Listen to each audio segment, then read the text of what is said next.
don't buy this Dell laptop.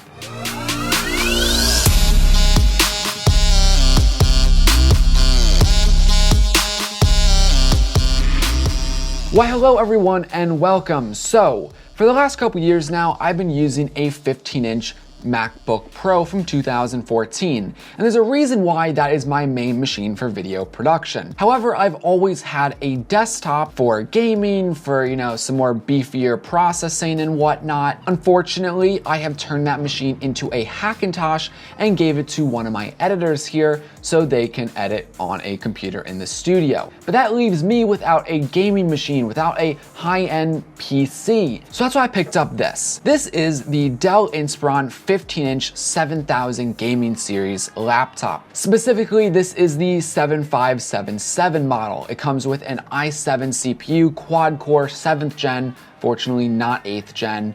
It has an NVIDIA 1060 GPU in it, so you're getting some pretty good performance. Excellent gaming, video transcoding, whatever. Obviously, it is not the highest end machine, but it's really good, especially for the price I got it at, which was $800. Yes, that is a little bit below sticker price. I did buy this used from a friend, but for $800, if you want to talk about specs with 16 gigabytes of RAM, with a 256 gigabytes of M.2 storage and a 1 terabyte standard hard drive, the specs are actually pretty decent.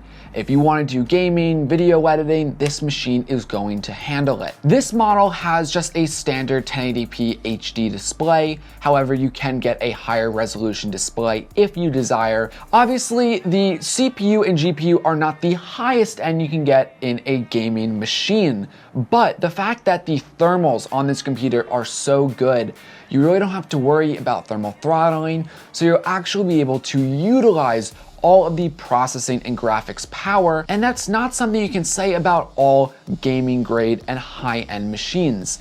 There are a plethora of machines, whether they're gaming or not related, that they just struggle with their thermal performance and you never maximize the chipset in them. This is a different story with this Dell, and I really appreciate that. But getting a little bit away from these specs and looking at the product itself, this Dell, it's a little heavy, it's a little thick, but personally that doesn't bother me, especially because the hardware in it and the thermals are really decent. Now, opening up the lid, the screen, I personally like it. Yes, it's HD, but colors are pretty good. It's not super glossy, it has a matte finish, so you can see the screen well at different angles. Looking at the keyboard, it's a chiclet-based keyboard, and the keyboard is all right. It's a little mushy at some times, not as clicky as I would hope, but it's a chiclet keyboard. What do you have to say for it? It is also nice though that on the right-hand side, there is a number pad. Now, the trackpad, I like the design of it. It's an all-in-one trackpad. There's not necessarily separate buttons that you have to click. You can click anywhere on the trackpad and it's going to respond to that.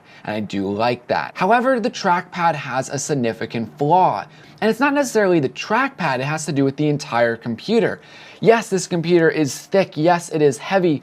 And the build quality seems off the bat all right, between some, little metal and plastic finish here and there. But you might not notice it, but it actually bends a little bit. So when I have this laptop on my lap sometimes, the computer thinks I'm clicking the trackpad when I'm actually not. And that sometimes makes the trackpad more difficult to use. I can't tell you how many times I've sat down with this computer on the couch or something, and I try to use the trackpad, and just the way the laptop's positioned, it just makes the trackpad unusable because it thinks I'm clicking on the trackpad, when in all reality, the body of the laptop is just shifting a little bit, and that's so frustrating.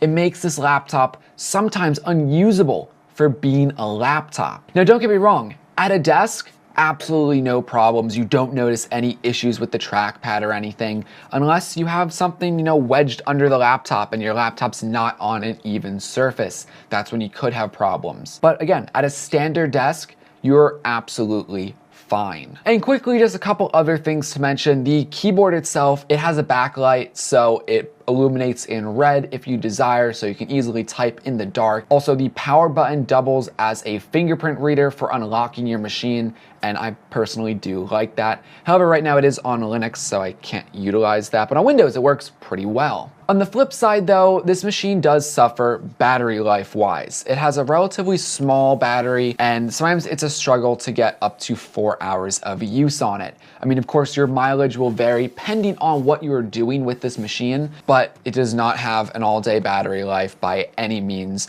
You will have to carry a charger around just about wherever you go. And because I didn't mention it prior, on the left-hand side, you do have your power jack, Ethernet, USB Type A, as well as an SD card slot. I do appreciate the SD card slot. And on the right-hand side, you have an HDMI port, USB-C, which also doubles as Thunderbolt 3, and then 2 more USB-A slots, and, well, a standard 3.5mm headphone jack. So all in all, your ports are relatively modest, nothing like, a MacBook which only has USB-C/Thunderbolt 3. So I'll be honest, I was probably a little harsh with this computer at the beginning, saying you should not buy it. It just depends on who you are. If you want a good price to performance ratio, this computer is not bad. With its i7 chip, NVIDIA 1060 GPU, 16GB of DDR4 RAM, and the combination of the SSD and hard drive storage, tied with a 1080p IPS display, you're getting a relatively good deal.